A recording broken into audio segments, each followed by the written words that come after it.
campo. Y además un hermano en la fe, sencillo y cercano.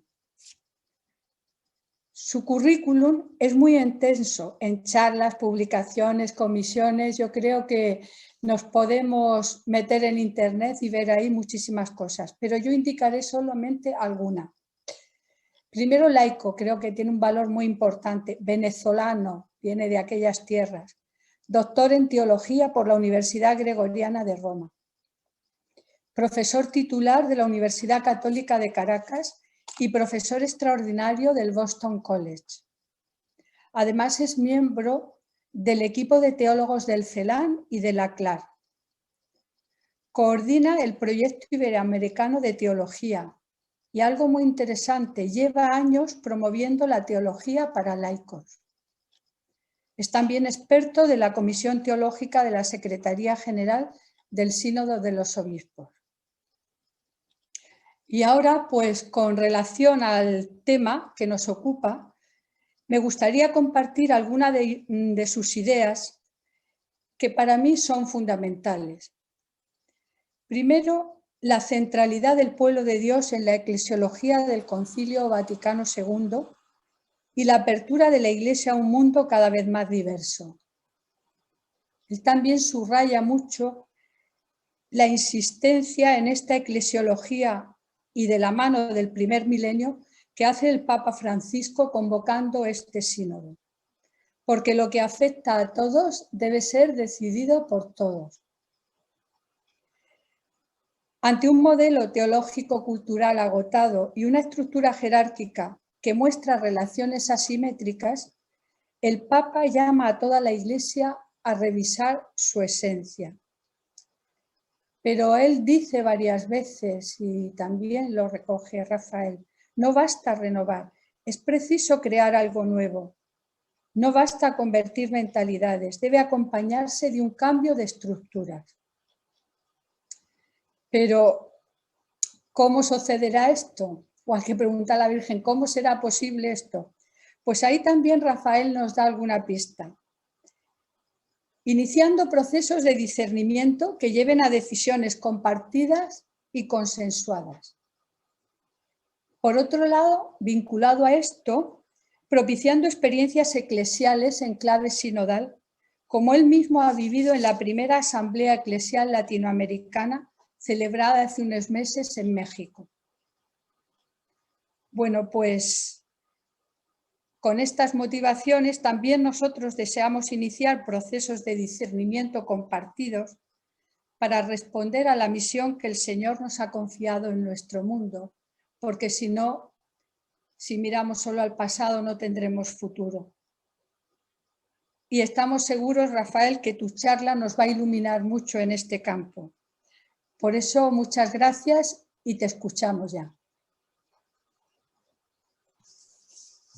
Gracias María y Aranza, porque me encanta participar con ustedes, especialmente en los procesos que estamos viviendo de cambios, de renovación, de reforma en la iglesia, y que nos plantea un reto inmenso a cada uno y a cada una, porque son procesos muchas veces largos y que confrontan mentalidades y confrontan estructuras que todavía siguen presentando una imagen clericalista de la iglesia y que están llamadas a ser superadas, ¿no? Un primer punto antes de compartir el PowerPoint es que el momento eclesial que estamos viviendo se entiende dentro de una nueva fase de recepción del concilio. No es cualquier momento el que estamos viviendo en la iglesia como tiempo de renovación y de reforma y de conversión.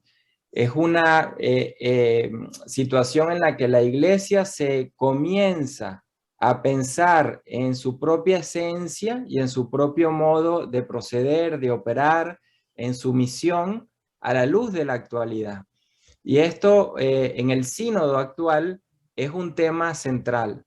No es el tema de los jóvenes, no es el tema de la familia, no es el tema de la Amazonía, es qué es la iglesia hoy en día. ¿Cuál es la misión de la iglesia hoy en día? ¿Qué significa que cada uno y cada una constituimos lo que se llama el pueblo de Dios. Así brevemente, pues comparto entonces el PowerPoint ya para desarrollar algunas de las ideas.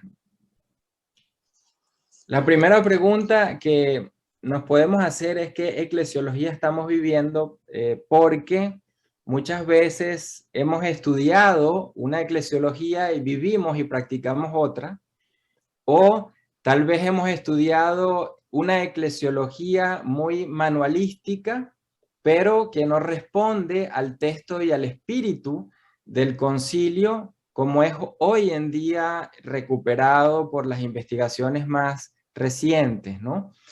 ¿Qué significa esta visión de eclesiología nueva? Que hay un modelo que hemos venido heredando preconciliar, que lo podemos caracterizar con una expresión que viene de los debates del concilio y que Francisco recupera, como es el clericalismo.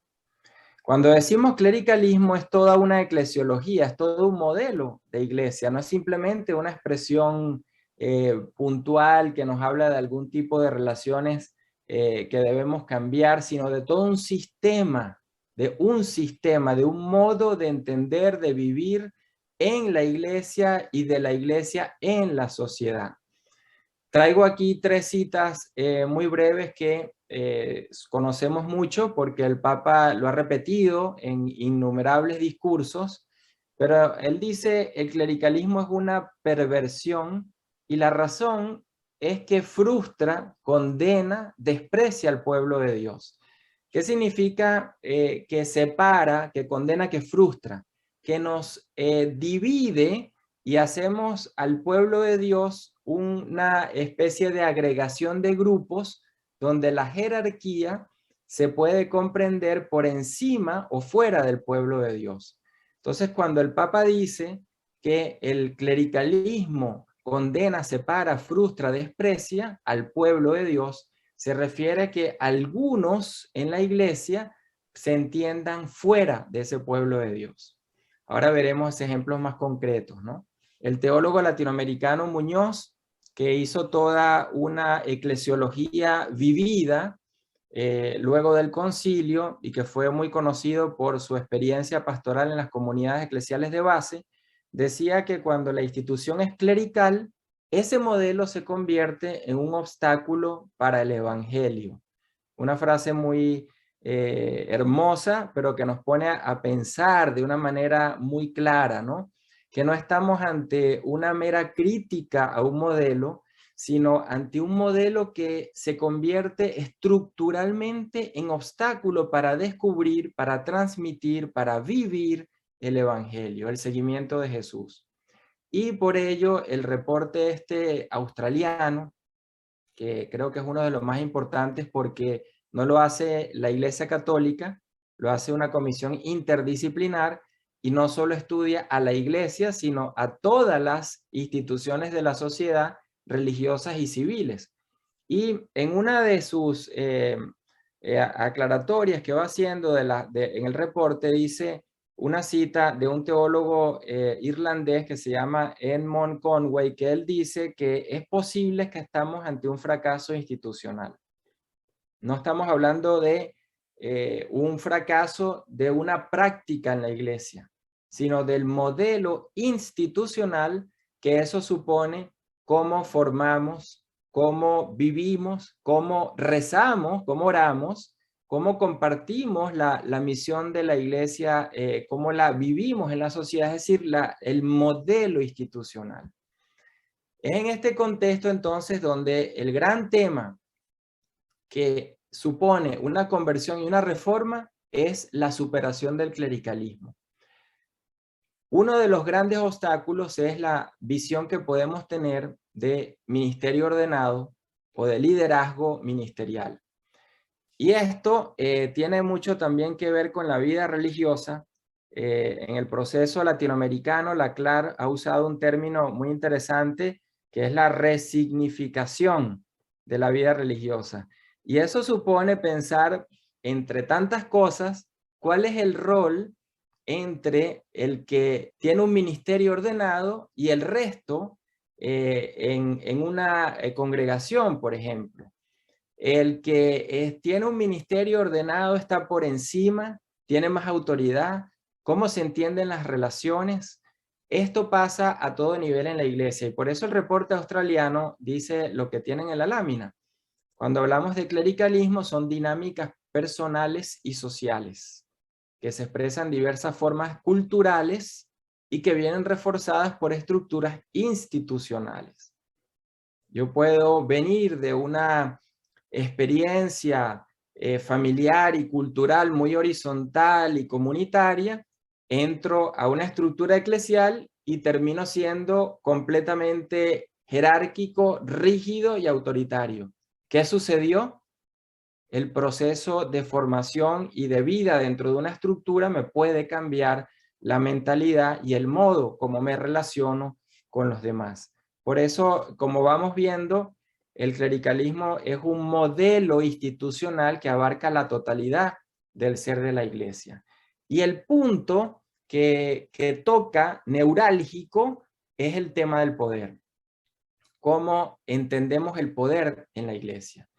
El Papa en el 2014, en sus famosas felicitaciones navideñas a la curia, donde ha dicho cantidad de expresiones que han caído incómodas a algunas personas en la curia, utilizó esta expresión muy fuerte: la patología del poder eclesial.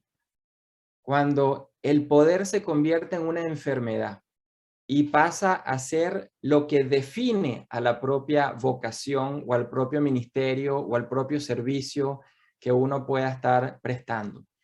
Y entonces es ahí donde surge el problema con el concepto de pueblo de Dios. Porque cuando decimos pueblo de Dios, todos y todas tenemos los mismos deberes y los mismos derechos. ¿Cómo entonces entender el poder desde una visión de iglesia pueblo de Dios?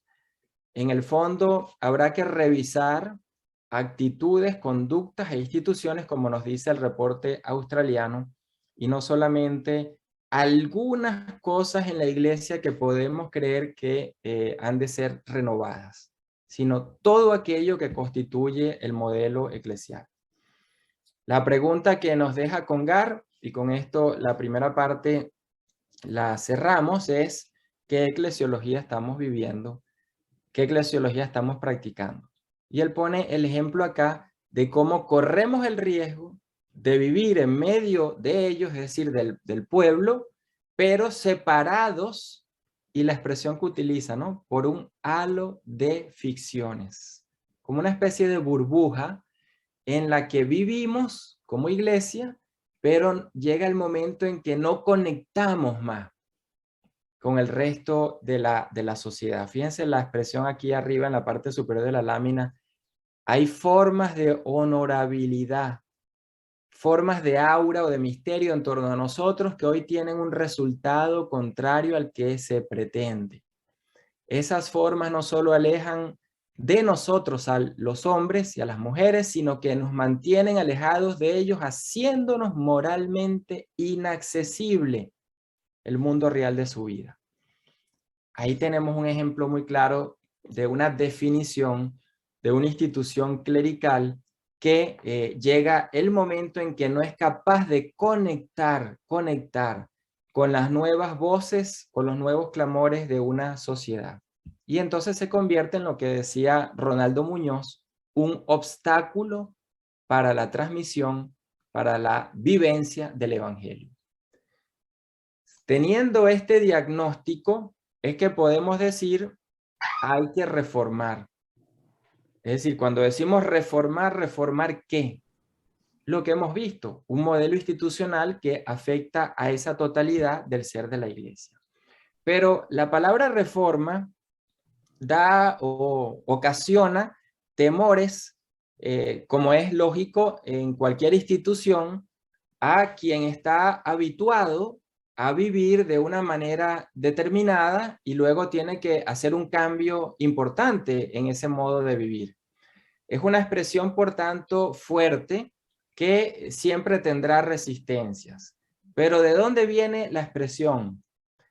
El Papa Pablo VI tiene un texto que a mí me encanta y cada vez que hablo de sinodalidad lo utilizo porque es para mí la definición de lo que significa esta búsqueda de la sinodalidad hoy.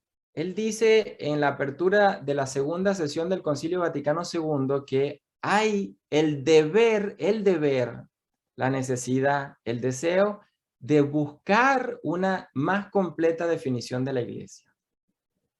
O sea que la Iglesia nunca llega a un momento en el cual podemos decir ya logramos la mejor forma, la mejor definición, la mejor práctica. Siempre hay que buscar una más completa definición. La sinodalidad es hoy en día esa posibilidad de buscar esa más completa definición de la Iglesia. Pero eso pasa entonces por una reforma. Y esta palabra viene en el Concilio Vaticano II de Unitatis Redintegratio en dos números, el 4 y el 6. No la inventa Francisco, no la pide Francisco como algo de su pontificado, la pide en conexión con el gran consenso de toda la Iglesia que en el actual momento nos rige, como es el Concilio Vaticano II.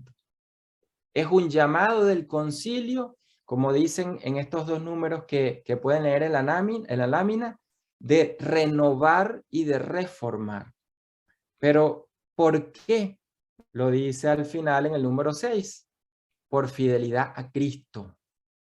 Por fidelidad a Cristo. Cristo llama a la iglesia peregrinante hacia una perenne reforma. Es Cristo quien nos pide ese cambio continuo.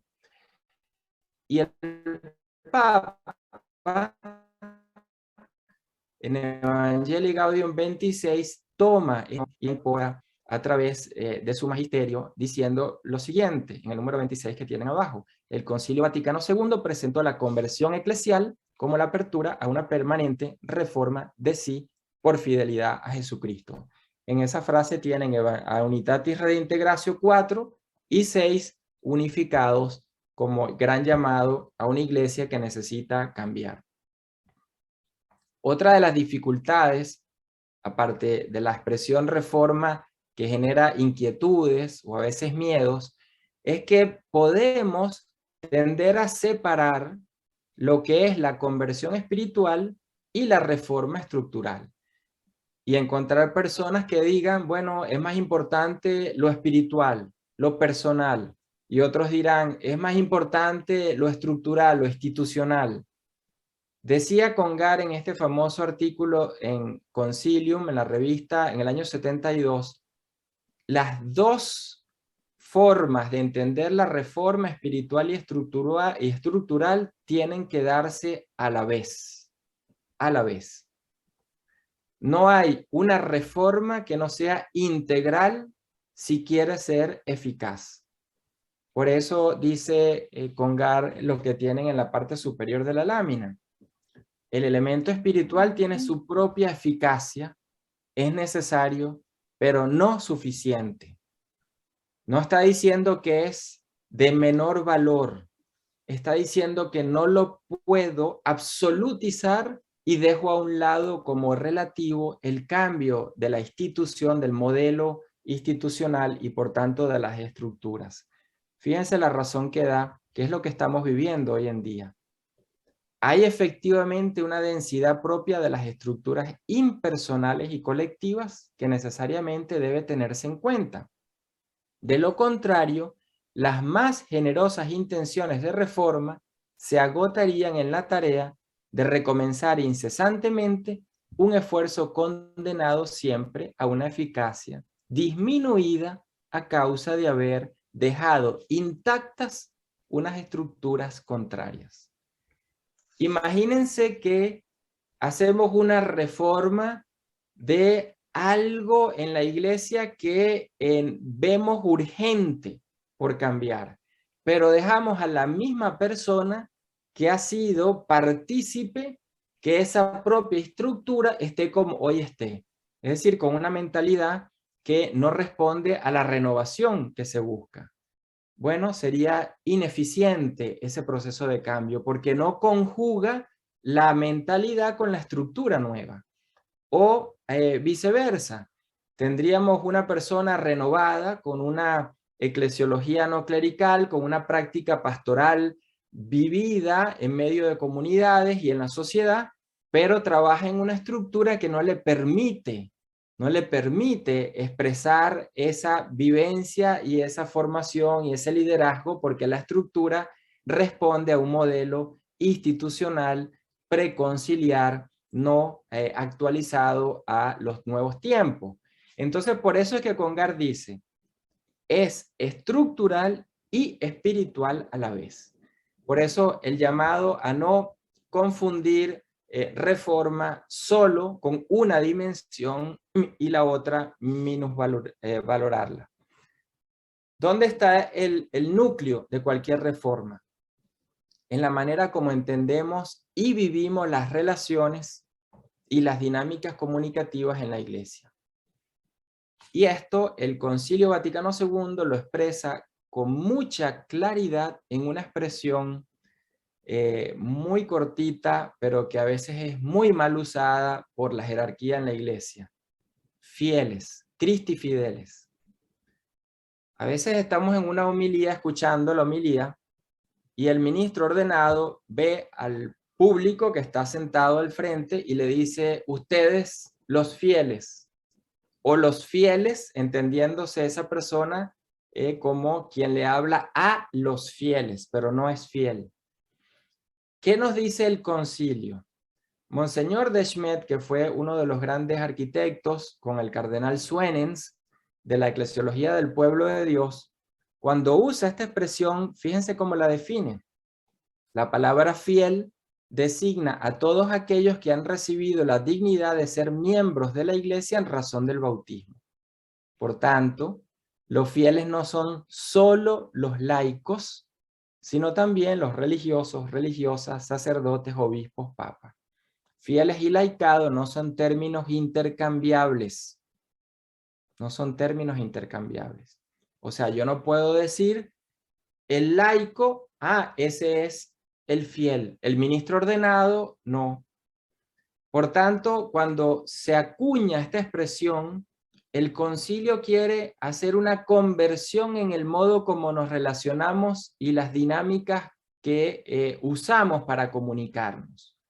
Que entiendan entonces que asumen un lugar horizontal, una manera horizontal de relacionarnos.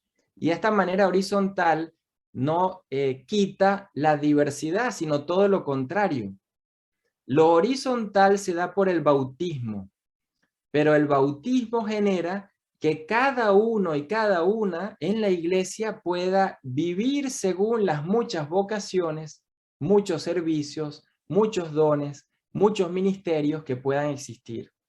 Y en esa corresponsabilidad de todos y de todas es que se constituye a ese pueblo de Dios como una totalidad de fieles. Por tanto, es una expresión que hay que tenerla muy en cuenta cuando decimos que cambiamos la manera como nos relacionamos los unos con los otros. Esto supone lo que decía el cardenal Suenens, que la iglesia tiene que verse desde el bautismo.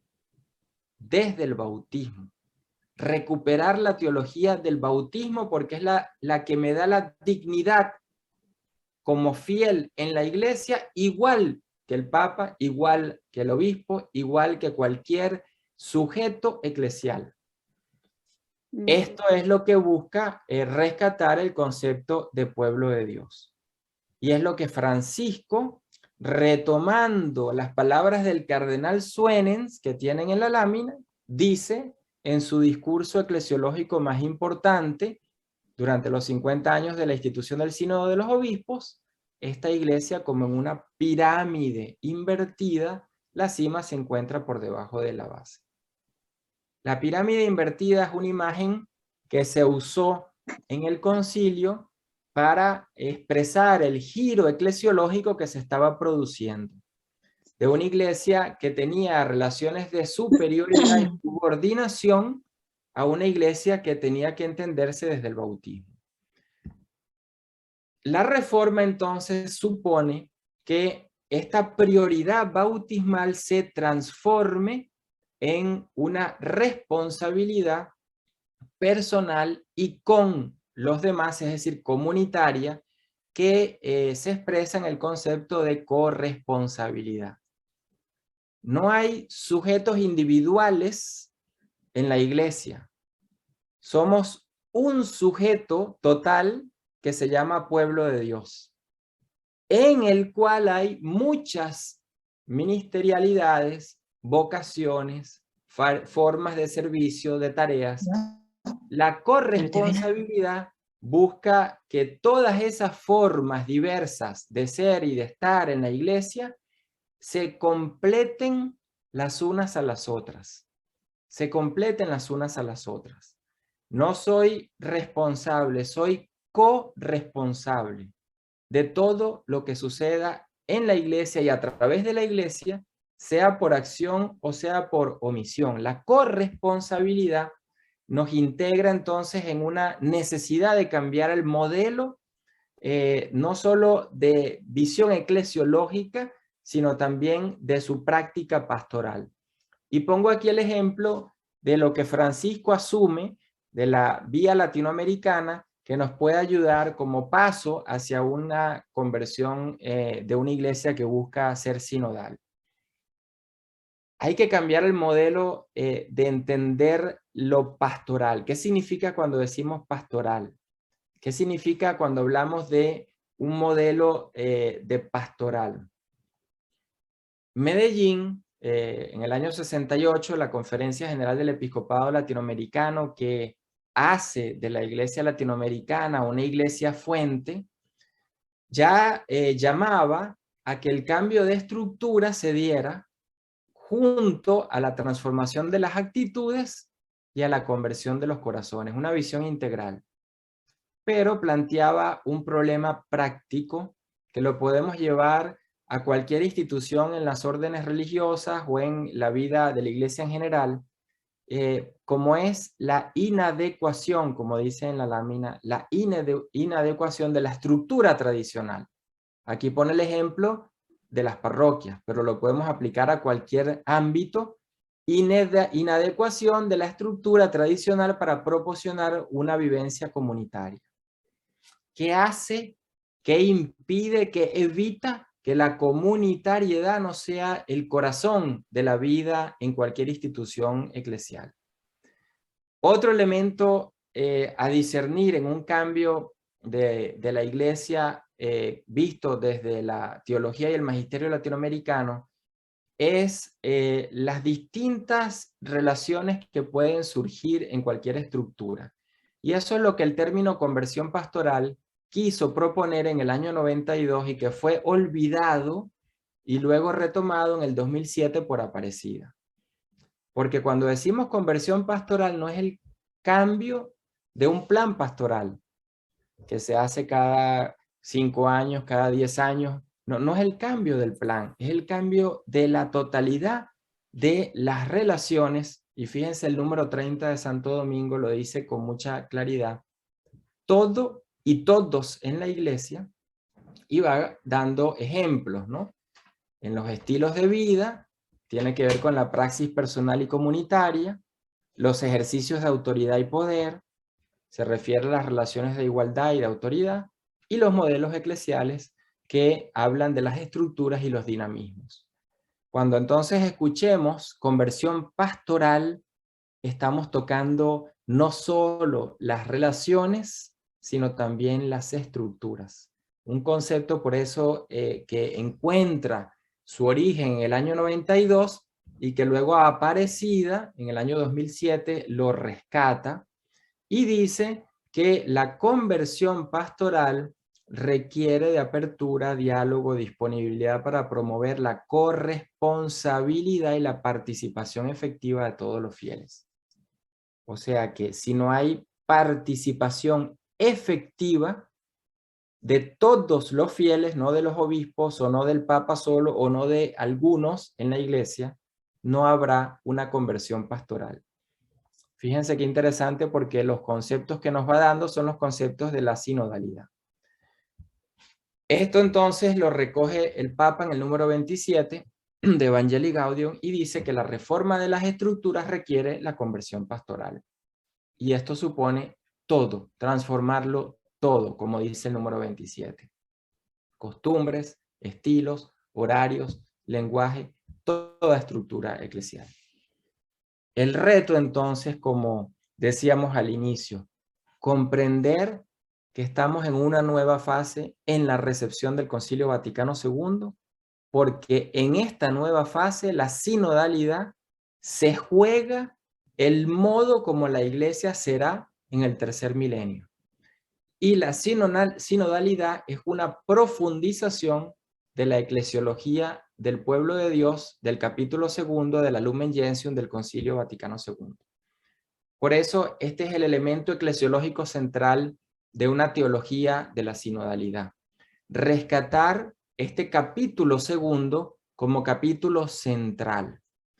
Ya lo decía Suenens, el arquitecto de la Lumen Gentium, quien cuando estaban estructurando el documento, decía que al invertir el capítulo, es decir, que se quiso poner primero jerarquía y luego pueblo de Dios, y se invirtió poniendo pueblo de Dios como capítulo 2 y tercero a la jerarquía, se hizo un giro que incluya la jerarquía dentro del pueblo de Dios y sirviendo al pueblo de Dios.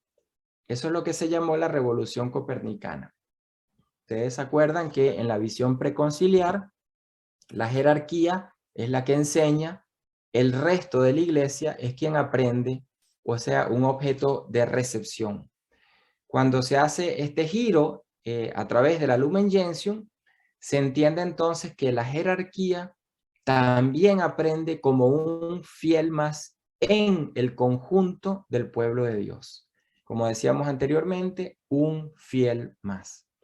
Es lo que entonces se dijo en los debates del concilio, y tienen aquí el ejemplo de Monseñor Desmet con sus palabras: todos somos fieles. Lo que viene primero es el pueblo de Dios, quiere decir que lo que viene primero es las relaciones y las dinámicas comunicativas en las que todos y todas nos entendemos desde el bautismo en igualdad de derechos y en igualdad de deberes.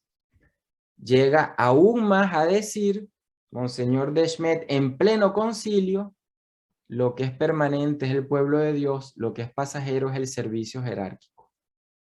En otras palabras, cómo vivir una eclesiología que no sea ontológica, sino que parta y viva del servicio cotidiano y por tanto tiene un carácter histórico, y al ser histórico responde a la misión de la iglesia en cada momento y en cada tiempo, y eso supone entender toda vocación, ministerio, servicio, don y carisma como servicios, como instancias pasajeras de realización de nuestras identidades, pero que responden a momentos y a situaciones concretas, que no nos constituye en un objeto absoluto que nunca puede cambiar.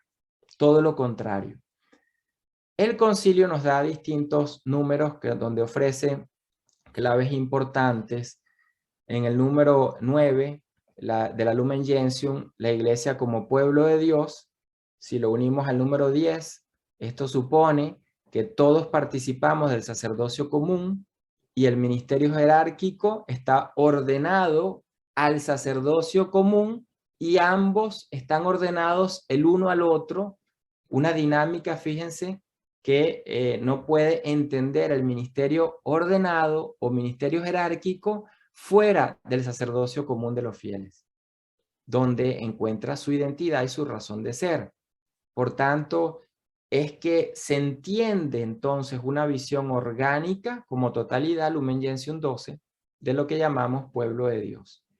Pueblo de Dios supone entonces relaciones de totalidad, es decir, cada uno al servicio de los demás, completando la vocación de cada uno con la vocación de la otra persona y realizando la propia responsabilidad en comunión, en corresponsabilidad con las otras personas en la iglesia. Tanto que el concilio llega a decir, en el número 30, todo lo que se diga con la expresión pueblo de Dios se aplica al laicado, a la vida religiosa, al presbiterado, a la totalidad de cualquier sujeto eclesial en la iglesia. Y en el número 32, todos estamos vinculados por recíproca necesidad. Una expresión que siempre subrayo porque estamos acostumbrados a un modelo institucional donde nos ayudamos, pero no entendemos que nos necesitamos, que es distinto. Porque decir recíproca necesidad es que yo no puedo realizar de manera completa mi propia vocación sin la incorporación del otro en la propia realización de mi vocación. Es decir, hay una relación de completitud entre los sujetos eclesiales. Por eso el concilio utiliza esa expresión recíproca necesidad. Y esto fue en el año 85, con el sínodo extraordinario que se celebró, cambiado, porque se usó el concepto de corresponsabilidad en el sentido auxiliar. O sea, el laico ayuda o el religioso ayuda al obispo cuando le pide un consejo, o en la pastoral cuando presta un servicio, pero son relaciones auxiliares, cuando en el concilio la noción de corresponsabilidad supone relaciones de recíproca necesidad. No es que hago pastoral, no es que hace una persona la pastoral, es que el conjunto de esa totalidad de la iglesia se define y se vive en una dinámica donde la pastoral es parte de esa expresión de la vida eclesial, pero tiene que ser construida entre todos. Esto nos lleva al concepto básico de la sinodalidad, que el Papa en el 2013, en una entrevista a Espadaro, le dice que es el texto fundamental para entender el cambio que se estaba viviendo en la iglesia. El texto del Sensus Fidei básico, que es Lumen Gentium 12. ¿Qué nos ofrece este texto?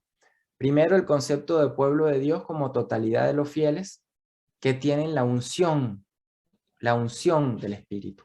Y por eso es que como totalidad y en relaciones de comunitariedad es que no nos podemos equivocar. Fíjense la lógica del texto conciliar. No me dice la jerarquía le pide consejos al resto de los fieles y luego no se equivoca porque consultó.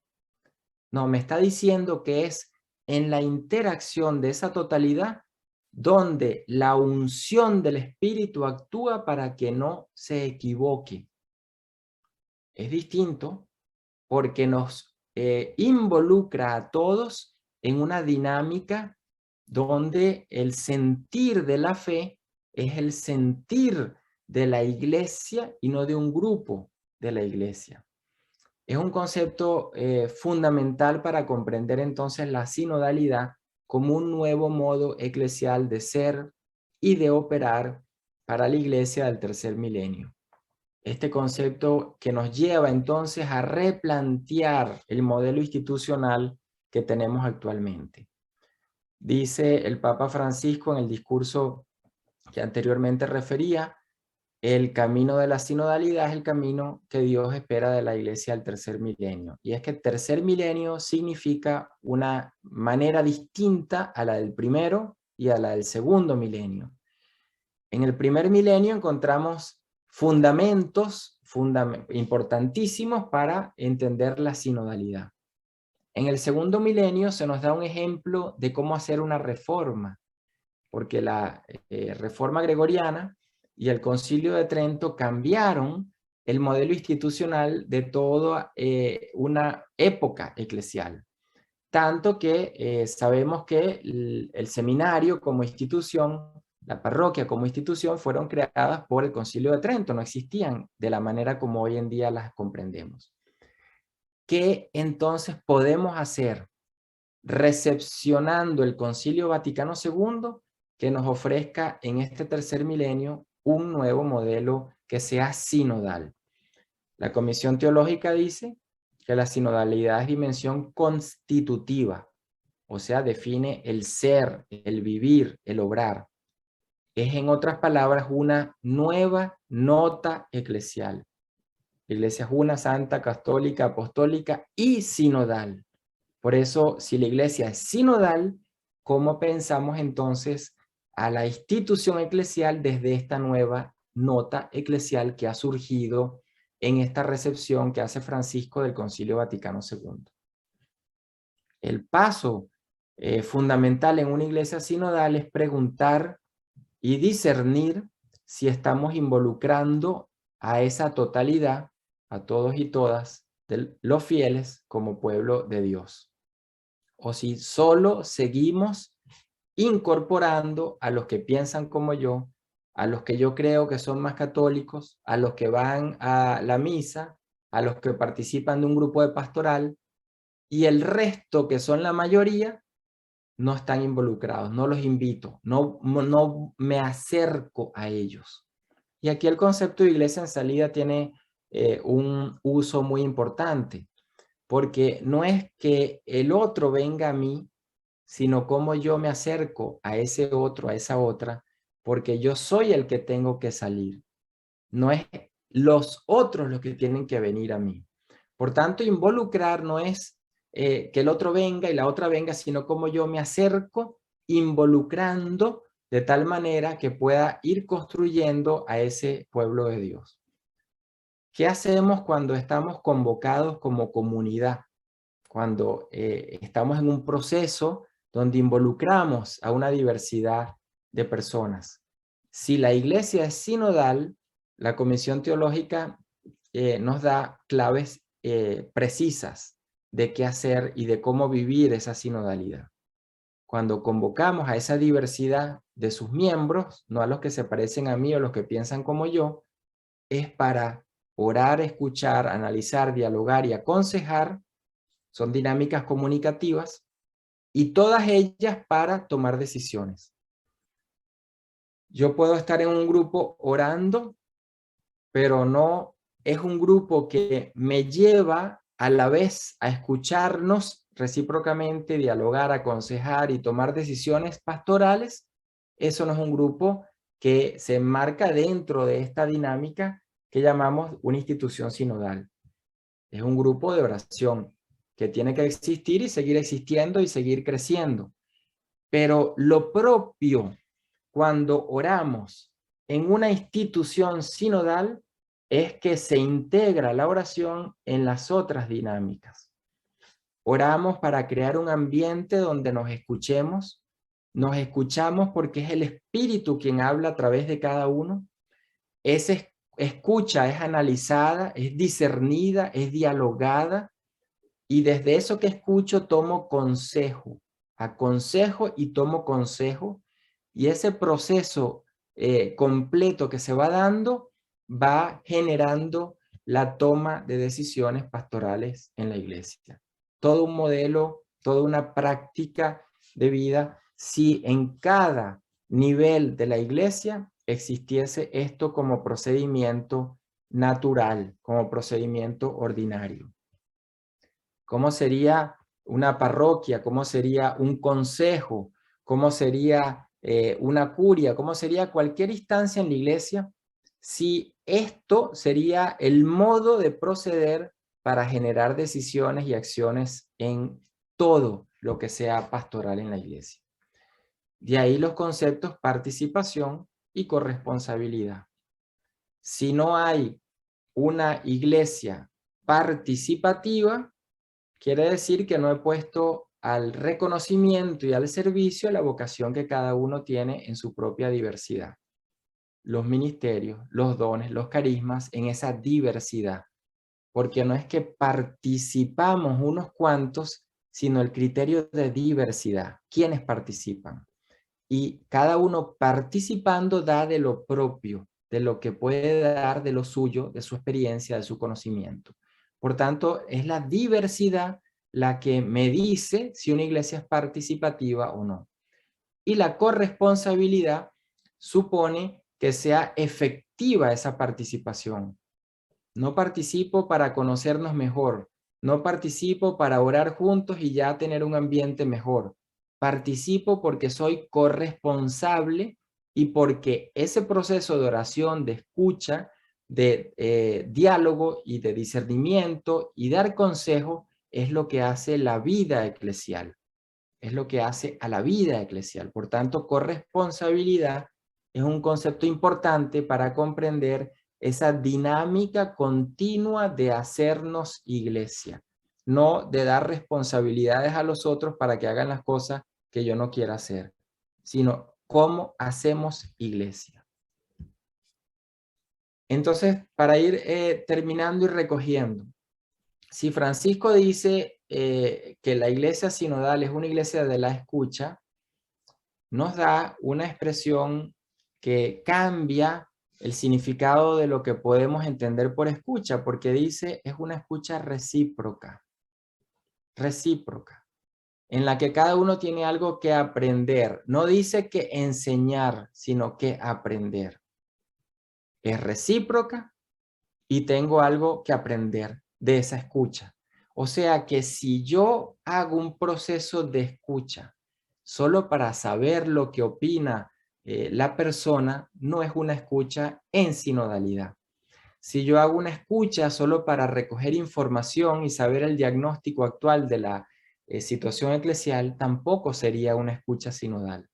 Es para aprender y por tanto para tomar consejo y desde ahí cambiar. De ahí la reciprocidad es una dinámica fundamental para la escucha. Y el canonista Borrás nos dice lo propio de una escucha recíproca, que no solo es escucha al evangelio, a la oración, a la vida, sino también a lo que es contrario a lo que podemos pensar, la confrontación de los puntos de vista. Cuando hacemos un discernimiento, en una iglesia sinodal el discernimiento es comunitario, es comunal, es en conjunto, no es individual. Y cuando estoy en un discernimiento en conjunto, puede ser que alguien diga, yo no estoy de acuerdo con lo que se llegó acá como conclusión, no estoy de acuerdo. ¿Cómo se maneja ese disenso? ¿Cómo se maneja desde ahí la construcción de un consenso? Por tanto, si no escucho los puntos de vista diversos, puedo estar participando de esa iglesia del segundo milenio homogénea que anuló antes del Concilio Vaticano II, con el modelo que había logrado construir, anuló la diversidad, anuló incluso la libertad de poder hablar. Estamos conscientes que hasta que llegó Francisco, en el caso de América Latina, como en el caso de cualquier otra región eclesial, cualquier persona que pensaba distinto teológicamente se le abría un proceso. Entonces ahora se nos dice, es precisamente en esta confrontación de los puntos de vista donde está el elemento sinodal. ¿Por qué? Porque desde ahí construyo el consenso. Cuando tengo esa claridad de lo que todos pensamos, puedo empezar a construir desde la reciprocidad aquel modelo de iglesia en el que todos podemos caber y no donde algunos cuantos caben y los demás son objetos. El modelo de una práctica sinodal del primer milenio que siempre doy y que es citado en el documento preparatorio del sínodo es el de San Cipriano, que siendo obispo decía que cada vez que él tomaba una decisión, pedía el consejo de los presbíteros, y luego hacía, construía, lograba el consenso con el resto del pueblo de Dios. Sin esas dos dinámicas, pedir consejo, tomar consejo y construir consenso, no hay una iglesia sinodal. Por tanto, ¿qué podemos hacer en el marco de una manera de vivir en una congregación religiosa, en la vida religiosa en general, en una curia, en una parroquia, para que estas dinámicas sean parte de la vida ordinaria y que no sean excepciones cuando hay una crisis. Cuando hay una crisis salimos todos corriendo a buscar consejo porque no sabemos qué hacer. Pero que esto sea lo ordinario de la vida cotidiana de la iglesia es el gran reto del modelo institucional actual. Y tiene que combinar conversión de las mentalidades.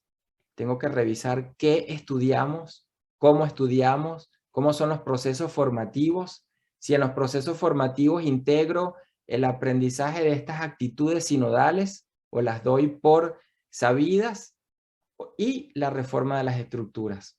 Quizás hoy en día la cantidad de estructuras pastorales que tenemos quedaron caducas, como dice Aparecida, y necesitamos crear nuevas estructuras.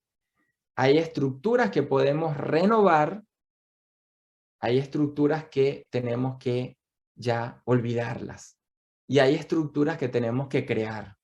Esa es la dinámica de cualquier reforma. Así ha vivido la Iglesia en los 2 milenios que hemos mencionado, en sus 2 formas en cada milenio, y así seguirá viviendo en este tercer milenio. No es nada excepcional.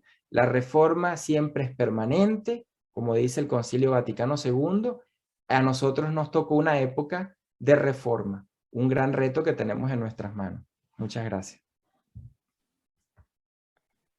Muchas gracias, Rafael. Gracias por tus palabras, Gracias. por ese compartir. Nos invitas a la reforma, nos invitas a la escucha sinodal, nos invitas a tomar consejo para llegar a consenso. Yo estoy segura que hay personas pues, que quieren preguntar algo, que están interesadas en ahondar en algún aspecto. Ciertamente no tenemos mucho tiempo, pero el que tenemos queremos seguir aprovechándolo y seguir contando pues, con ese compartir desde la experiencia. Así que, por favor, quienes tengáis preguntas, si es posible. Gracias. Hola, buenas tardes. Muchas gracias, Rafael, porque ha sido muy alentador. Tuve que entrar un poco tarde, lo lamento, me perdí quizás los primeros 15 minutos, pero ya había mucho aliento en lo que yo estaba leyendo y escuchando. Sin embargo, yo estoy desalentada. Comparto desaliento, comparto un poco de esquizofrenia, en el sentido siguiente: cuando estamos aludiendo a textos, como has aludido, de los años 60 del siglo pasado, pues tengo un fuerte desconcierto, porque ¿cómo es posible que nuestra iglesia, nuestra comunidad, necesite prácticamente 60 años para seguir diciendo lo mismo, para seguir recordando lo mismo, que daría mucho sentido a nuestras vidas personales y comunitarias? Y sin embargo, durante estos 60 años nos encontramos con una realidad que debe ser de nuevo revisada. Quiero decir, ¿qué tendríamos que hacer para no volver dentro de 60 años, que seguramente la mayor parte de los que aquí estamos ya no estaremos, para no tener que seguir repitiendo lo mismo? Porque, y con esto termino, no es un problema solamente de haber tenido un pontificado como el de Juan Pablo II, al cual además hemos hecho santo. De ahí un poco también mi esquizofrenia. Es que además de personas que no fueron valientes, ni capaces, ni lúcidas para poner en marcha lo que la eclosión del Concilio Vaticano II gestó, lo que el Espíritu ahí dijo, es que ha habido también silencios culpables entonces en estos 60 años, porque estas personas de las que nos has hablado, es emocionante volver a escuchar eso, y sin embargo hubo claramente deseo de frenar el Concilio Vaticano II y hubo silencios que acataron esa voluntad. Gracias. Sí, yo creo que en lo personal, ¿no? Yo he encontrado sentido en comunidades pequeñas con personas compartiendo la palabra el día a día, más que en estructuras grandes o en parroquias muy establecidas ya, ¿no? Entonces también hay esa gran interrogante, ¿no? ¿Dónde estamos? ¿A qué vemos? ¿Dónde hemos buscado a esa iglesia con este rostro que nos ha dado o no esperanza, ¿no? Ciertamente, este momento de la iglesia es análogo al momento de Pablo VI. Es una explosión de una recepción o de un llamado a un cambio, cosa que no se vivió de esta manera durante el pontificado de Juan Pablo II o Benedicto. Quienes les tocó en su recepción es reconfigurar las relaciones entre los sujetos eclesiales. Recordemos que Juan Pablo II, todos los sínodos eran sobre sujetos eclesiales, la vida religiosa, el laicado, el episcopado, y la manera en la que él entendió su pontificado era precisamente articulando las relaciones entre estos sujetos eclesiales, ¿no? Cuando llega Francisco, retoma el espíritu que Pablo VI deja incompleto de cómo entender esta rearticulación entre todos nosotros como sujetos eclesiales, pero desde la sinodalidad. ¿Y cómo llega la sinodalidad? Porque en América Latina, la eclesiología, a pesar del clericalismo que existe mayoritariamente, pero la eclesiología que siempre ha sido más ambiental es la eclesiología del pueblo de Dios. Y la eclesiología de comunión jerárquica, que desde el año 85 se dio como modelo prácticamente único o superior, fue en América Latina asumida más por la jerarquía, pero no por las comunidades o la vida religiosa en general. Entonces, cuando Francisco llega al pontificado, llega con una experiencia de una eclesiología latinoamericana, donde el sentido del pueblo de Dios era fundamental. ¿Qué le permite eso? Que desde ahí se enlaza la pregunta de la conversión pastoral y la conversión sinodal.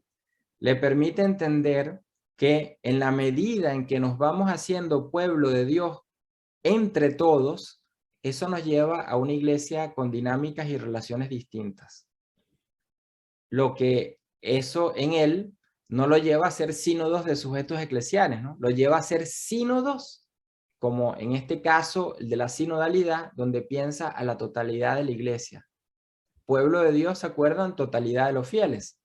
Sinodalidad piensa esa totalidad de los fieles, o sea, no a un sujeto en relación con el otro, sino cómo nos entendemos en las relaciones entre todos, o sea, corresponsabilidad, participación, comunión.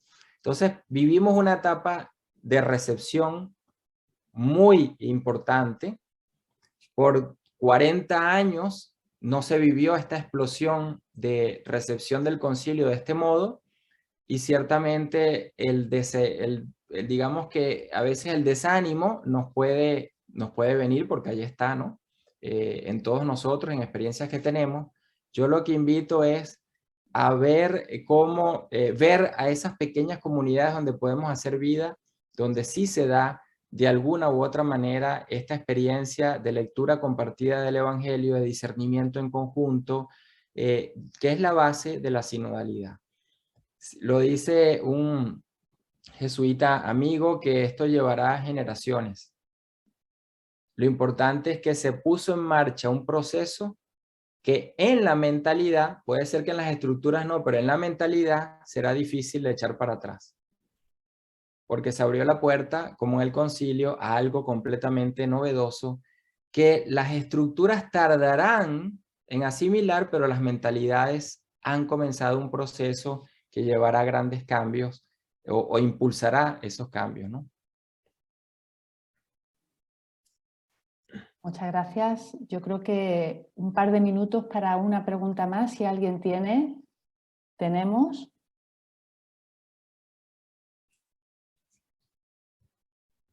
Curín, es tu palabra.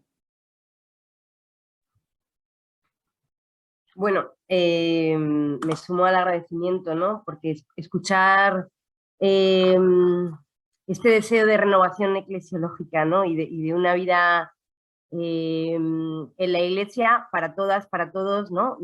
Me encanta poder ver que ha habido además mucho deseo de escucharte por la gran participación que hay.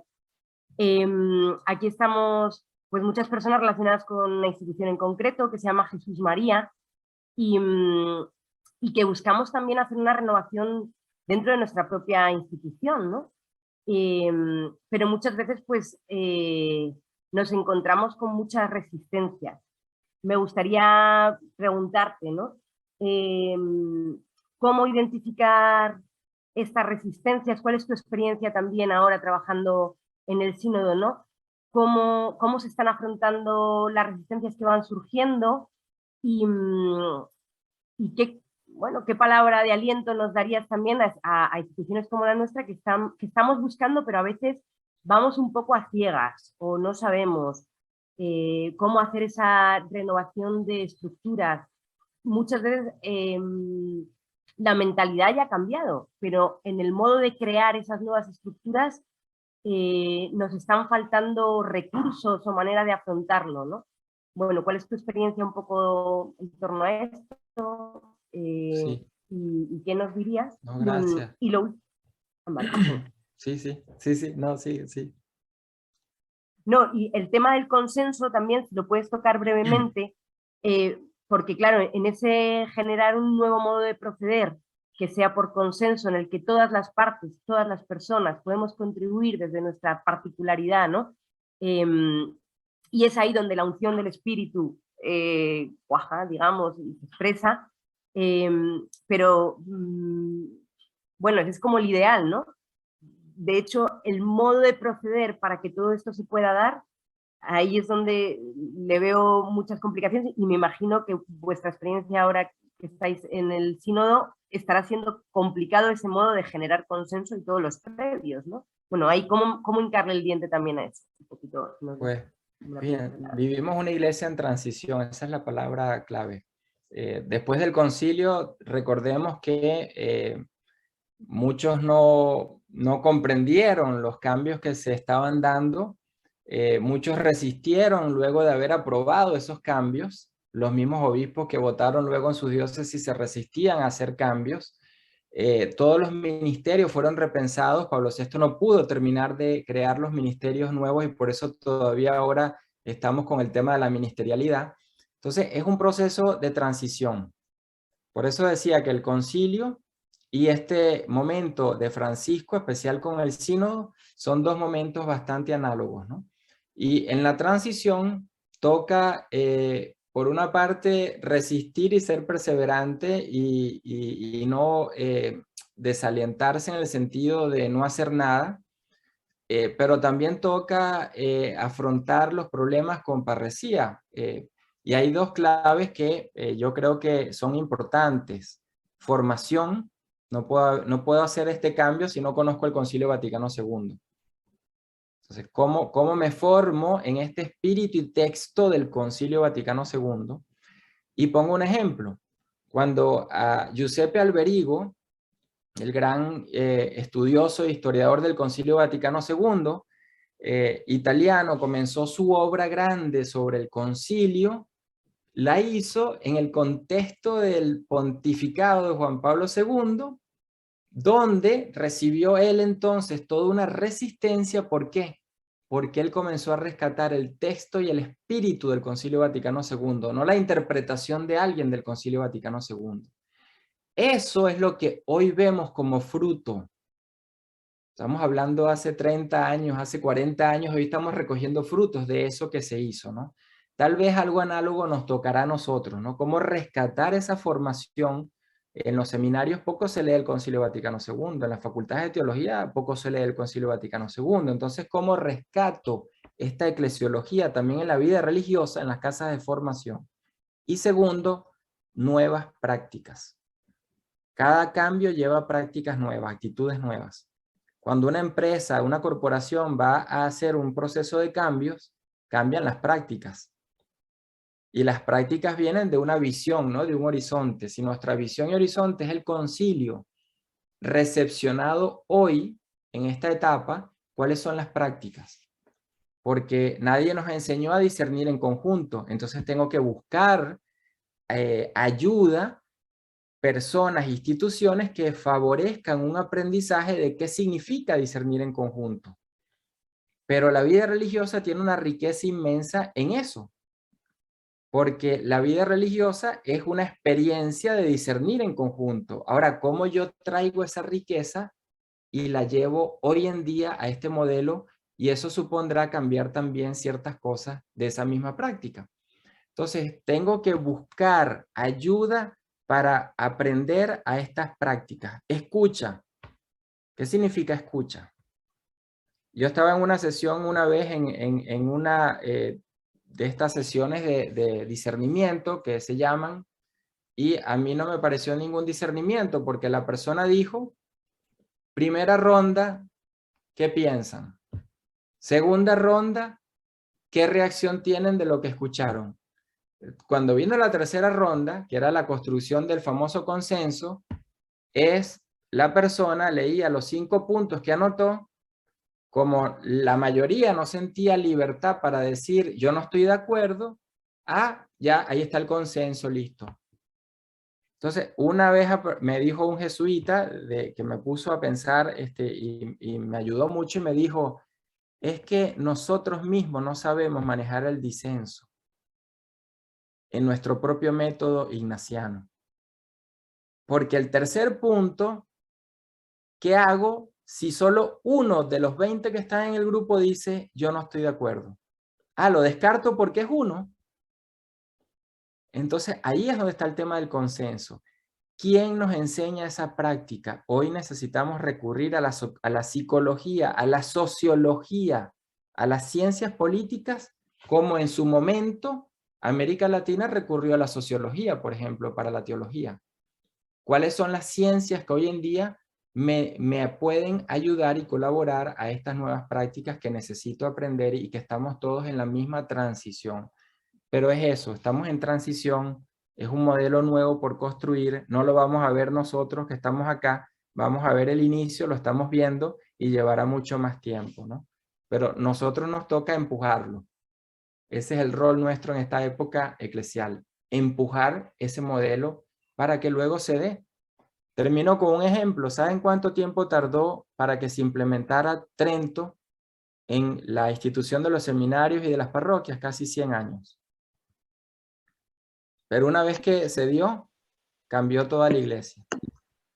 Entonces creo que ahí hay una inspiración. A nosotros nos toca esta transición, hacer todo lo posible y veremos algunas cosas. Pero los que vendrán después puede ser que vengan y vean mucho más porque hemos empujado esta transición.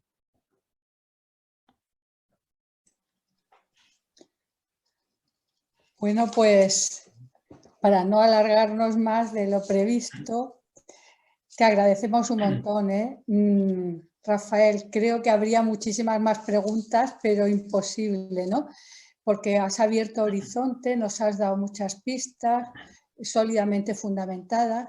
Entonces creo que se queda en nosotros el deseo de esto último que tú has dicho, pues entre luces y sombras, caminar juntos, darnos la mano para ir soñando, para ir atisbando, para ir dando pasos en este camino de sinodalidad.